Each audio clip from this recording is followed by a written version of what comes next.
I share what I'm listening to and my thoughts on music and the business daily for free at helloyassine.com. What's poppin', y'all? Dave Blunts has done the first interview in a while where he finally comes clean about everything that's been going on, gives a lot of context. It was on No Jumper, and it was a great interview. Shout out to Remo for really asking the in-depth questions. He has a lot of lore on Dave Blunts, and they've had a relationship for quite a while, No Jumper and Dave Blunts. I remember last year, I think Dave Blunts was in New York or something when No Jumper was having a pop-up, or was that in LA? It was one of the two, because I remember, I think I was in New York at the time, and I was set to meet somebody.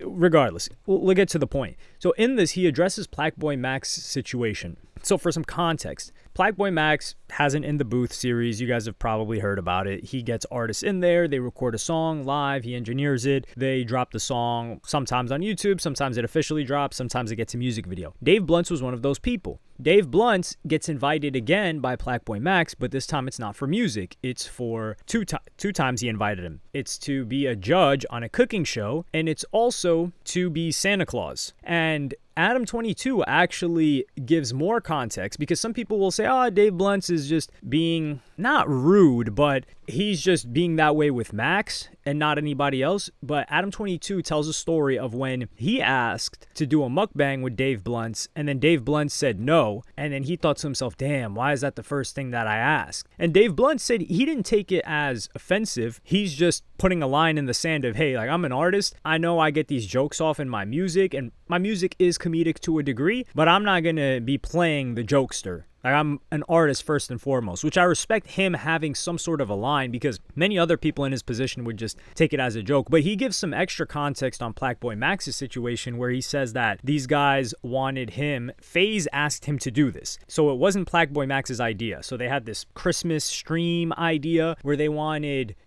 This is insane. Where they wanted Dave Blunts to play Santa Claus, and then grown men were going to sit on his lap and do, quote, frat boy-ish. I'll play you guys the clip right now. And then he asked me to be Santa.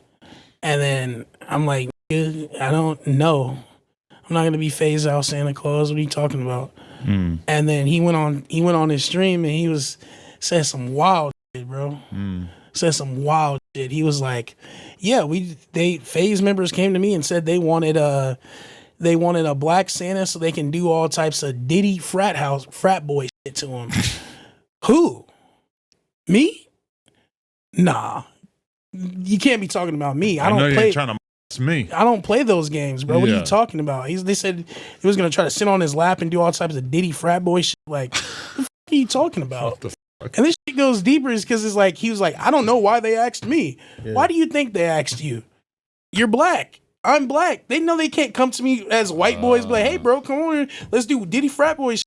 So this is really weird. And then PlaqueBoyMax, he goes into the conversation with PlaqueBoyMax where he said that, oh no, they asked him to do it. And then Dave Blunts opens PlaqueBoyMax's eyes and says, why do you think they asked you to do it, or you to ask me, and they didn't ask me themselves? And this type of humor, it's the type of humor Aiden Ross got into the game with. I don't mess with this type of humor. I'm completely in line with Dave Blunts here. This is an embarrassment if he were to participate in it. It would make him look like clownish. It would further reinforce the fact that he's just not only goofy, but doesn't have any type of self-respect for grown men to be doing this to him. And then he adds the racial component to it, which actually does make a lot of sense, in the sense that, hey, these white guys have this gigantic dude play Santa Claus, and then they're messing with him and making fun of him. That's not a good look. And you would think that PlaqueBoyMax would potentially say, yo, you realize how this might look? And not just for him, because I don't think it would harm PlaqueBoyMax too much, but for the FaZe guys. Like, you guys don't think it's weird that a bunch of white guys in our crew are going to be doing this to a popular artist that's a rapper that's also black? You don't think that doesn't look right from a PR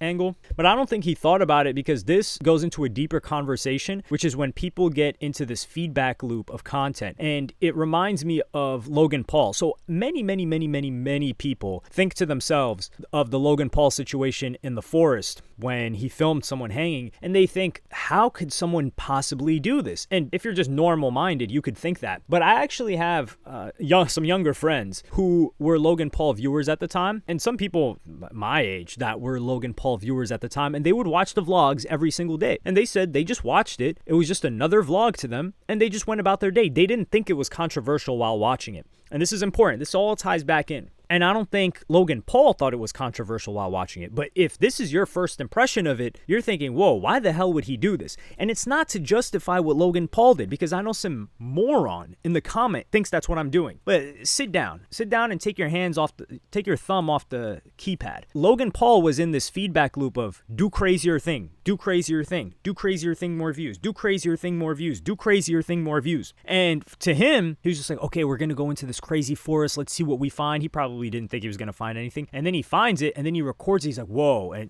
obviously he just has it in shock. And he's not thinking, oh, is this disrespectful? Is this, etc. Like, his mind is in a trance. He's not thinking. Because I guarantee if Logan Paul was just chilling and someone told him about that idea, he'd probably tell him, I don't really know about that. Like the Logan Paul of today. And the Logan Paul of today is not different than back then. Trust me. He's done a better job of acting. And this is the same thing that PlaqueBoyMax is in. Now, I do believe that PlaqueBoyMax has some hard and fast rules. Like when the situation happened with academics, he wasn't going to play politics with academics. He said, hey, look, this is what I believe in. I believe this is wrong. And I will say that, and I will continue to say that. And if that harms our relationship, so be it. I'm not going to compromise on not only what would harm his career, of course, but what he believes in, because I believe he will put his own beliefs before some sort of like career advancement. I have enough respect for him to believe that. Logan Paul, on the other hand, he was willing to throw caution to the wind. PlaqueBoyMax, I'm not saying PlaqueBoyMax is going to go record somebody that's like hanging. For sure, he's not going to do that, especially after Logan did that whole thing and that ruined him. But PlaqueBoyMax right now, he's in a crazy feedback loop. More clout, crazier event, more clout, crazier event. Same thing with Kai Cenat, more clout, crazier event. Speed, more clout, crazier event, crazier event. Bigger room, bigger setup, bigger stream,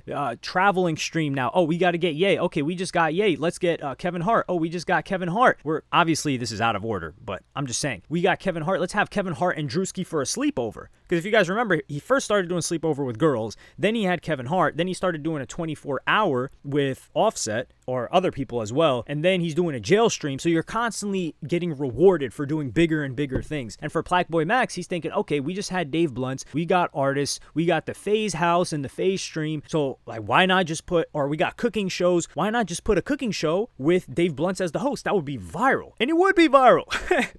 That's the thing. Like, this stuff works, but you're not really thinking, oh, how would that make him feel? You're not thinking that. And then you think, okay, we're doing a Christmas stream. Santa, okay, a Santa would already do well, but how do we make a Santa even bigger? Let's get Rick Ross for Santa. I don't think Rick Ross is going to be Santa. He's lost a lot of weight. Okay, what's the next poppin' thing that's going on right now for the age group that he's targeting, which is young people, young guys mostly? Dave Blunts. Okay, we'll get Dave Blunts as Santa. You're not thinking, would Dave Blunts want to be Santa? You just shoot the message and then you get the response. So I don't think PlaqueBoyMax did this maliciously, and I'm here to cut him bail. And I'm not here to cut Logan Paul bail. He suffered for his repercussions. But it's also a lesson for anybody in that position. Like, when you get momentum and you're in this content game, streaming game, it's the most important thing. You want to keep carrying it and you don't want to take a break, but you also don't want to get carried away with it and do certain things that you may look back at and regret and think, what the hell was I even thinking? And that's happened to a lot of people, both ends of it, losing the momentum and doing something crazy. But let me know what you guys think in the comments. Like, subscribe, and hit the notification bell if you enjoyed. Go to helloyassine.com. Follow me on Twitter and Instagram. Thank you for watching. Peace.